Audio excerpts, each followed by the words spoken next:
Galera, esse Evangelho de Maria Madalena, ele é um texto gnóstico que foi encontrado no Códice ou Codex Aquim.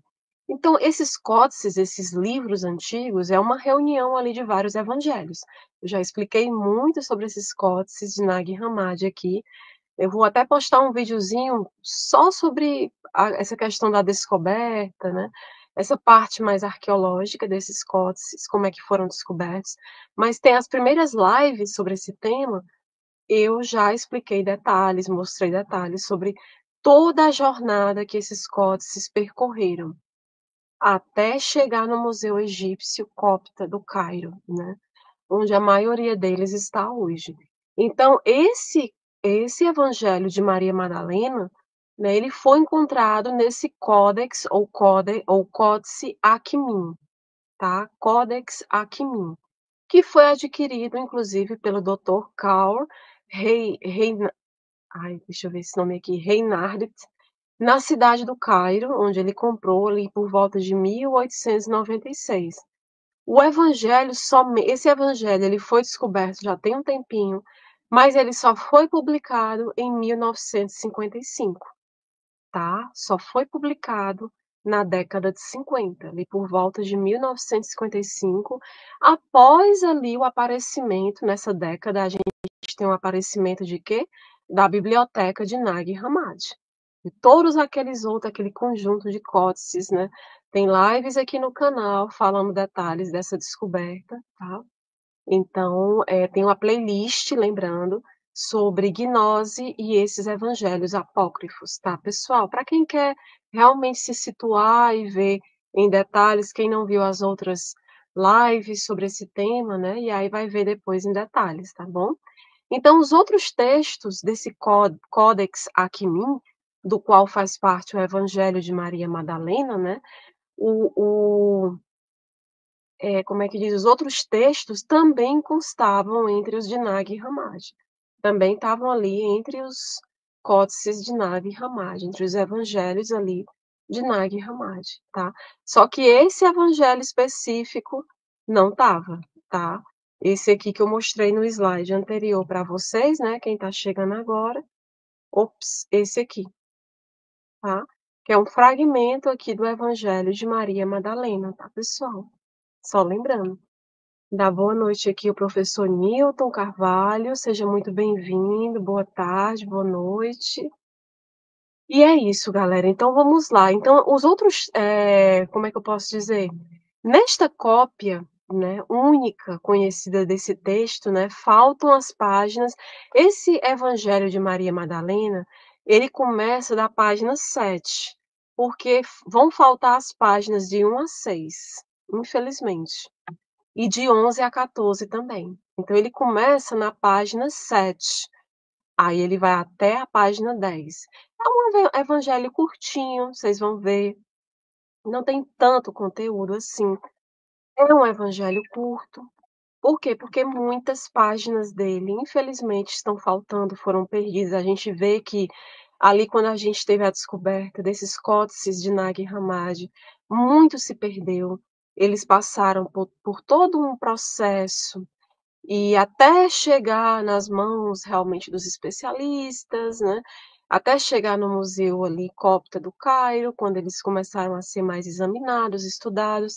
Então, alguma parte foi queimada, enfim, muito foi perdido. E, infelizmente, o Evangelho de Maria Madalena é um desses que tem muito desfalque ali, várias páginas faltando, infelizmente, tá, pessoal? E ele tem sido sugerido, inclusive, por especialistas, que trata-se de um evangelho, né? Esse evangelho de Maria de Magdala, né? Ele passou a ser conhecido por esse nome, Maria de Magdala ou Maria Madalena, né? Então, que é pelo fato de seu último nome, Magdala, né? Madalena, ser mencionado nesses textos, tá? E a favor dessa interpretação, né? Teríamos o fato de, nos evangelhos sinóticos, ela constar como ali a discípula que mais de perto seguiu a Jesus e aquela a quem Jesus teria aparecido primeiro após sua ressurreição. Lembrando que com relação a essa questão da ressurreição, a gente tem várias contradições, né, que inclusive seriam acréscimos, né. Tem até uma live aqui no canal sobre acréscimos, falando sobre esses acréscimos que a gente teve ali nessa parte da ressurreição, tanto com relação ao julgamento, à crucificação, como com relação à ressurreição de Jesus. Eu vou logo mais postar até um vídeo mais específico sobre essa ressurreição de Jesus, para a gente ver melhor esses acréscimos, essas contradições, tá.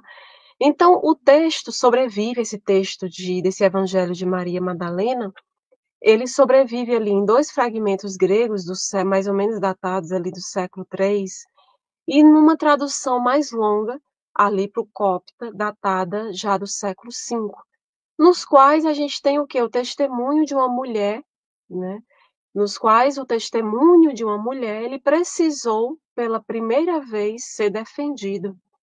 Então, todos esses manuscritos foram primeiro descobertos e depois publicados ali entre 1938 e 1983.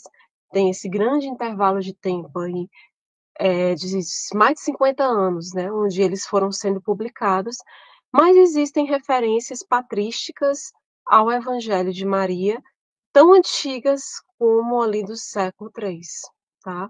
E no texto fragmentado, os discípulos, no evangelho dela, né, eles fazem perguntas sobre o Salvador elevado, eles fazem perguntas a ela, né, e recebem ali várias respostas, né. Só falar um pouquinho para vocês, né, e aí depois eles se lamentam inclusive, né, os discípulos dizendo: "Como poderemos ir aos gentios e pregar o evangelho do reino do Filho do homem, se nem ele foi poupado, como o seremos nós?" Eles começam a questionar sobre isso. E aí Maria Madalena acaba incitando eles a ter coragem, né. Ela diz: "Vamos antes louvar sua grandeza, pois ele, o Salvador, nos preparou e tornou-nos homens." Depois ela traz uma visão do Salvador que ela tinha tido, e ela relata ali a sua conversa que ela teve com ele, com o Salvador, né, o que acaba mostrando muitas influências gnósticas, tá, pessoal. E aqui só uma representação dela, né, de Maria Madalena, tá, pessoal. Então só contar um pouquinho dessa visão dela de Maria Madalena, né, e aí eu vou passar para a Linde para ela entrar mais no assunto desse evangelho. Então a visão dela de Maria Madalena, ela não vai encontrar uma aprovação universal, né. Eu vou citar aqui uns trechinhos rápidos, né, antes de passar para a Linde. Aí um trechinho do evangelho dela: "Mas André respondeu e disse aos irmãos: digam o que vocês pensam com respeito ao que ela disse, ela, Maria Madalena, pois eu não acredito que o Salvador", isso o André falando, né, "eu não acredito que o Salvador tenha dito isso, pois certamente tais ensinamentos são de outras ideias." Aqui ele já está dizendo que acha tudo que Maria Madalena falou um pouco estranho, né, porque ela explica muito essa questão de alma, de espírito para eles, e é algo bem gnóstico, então eles começam a achar estranho. Pedro também se opôs a ela com relação a esses assuntos, né, e perguntou-lhe sobre o Salvador também. Aí ele pergunta: teria ele então falado secretamente a uma mulher, de preferência a nós? Tipo assim, ele indaga por que que o Salvador deu preferência a falar secretamente a uma mulher, ao invés de falar com a gente, né, ou de falar, tipo, abertamente, né. Então devemos nós voltar e escutá-la? Ele indaga sobre isso, né, Pedro. Terá ele preferido ela a nós? Né, então eles desenvolvem esse diálogo, né, essa questão, e uma grande parte ali do fundamento é expresso como um diálogo entre Maria e os discípulos, onde Maria Madalena é a pessoa que responde às perguntas. Eles fazem várias perguntas a ela, né. E após ali a partida de Jesus, conforme o texto, né, a autoridade da igreja foi dada a Maria Madalena. É mais ou menos isso que o evangelho dela fala, né, indicando que o texto se tem originado em uma corrente, o quê? Uma corrente ali gnóstica que tinha em Maria Madalena sua fundadora, e a considerava mais importante do que os outros todos apóstolos, tá? Então, quem se debruça, pessoal, sobre esse evangelho de Maria Madalena, há de ter em conta, tipo, a natureza gnóstica dessa obra, a exemplo ali dos evangelhos de Filipe, de Tomé, que a gente já falou rapidamente em live, mas a gente vai ter lives mais específicas para abordar cada um desses evangelhos também, de Filipe, de Tomé e outros mais.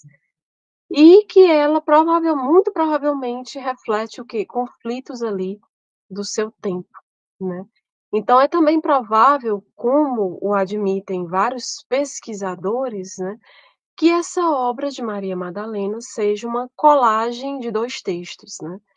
Então, o segundo texto, inclusive, exibe o confronto entre Pedro e Maria, supostamente Maria Madalena, né, que está no texto, refletindo essa tensão entre os gnósticos, né, que a gente vê que é o período ali dos primeiros séculos, a gente vê várias seitas, várias vertentes do cristianismo, inclusive gnosticismo, né, que é mais visto como uma espécie de cristianismo primitivo, né, entre esses gnósticos e um certo cristianismo mais masculinizado, em fase ali de consolidação.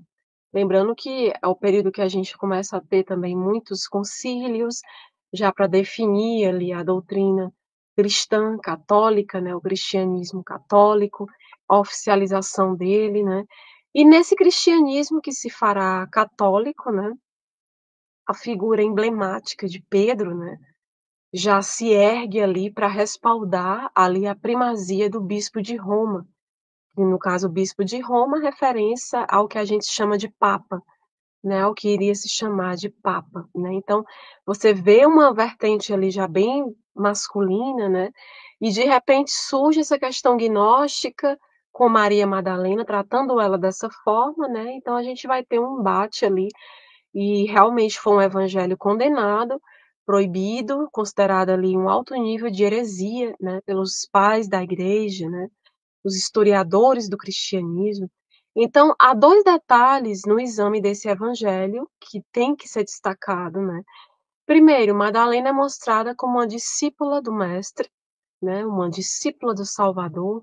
Na verdade, assim, só um detalhe, pessoal, o nome Jesus também não é muito ali explicitado, tá.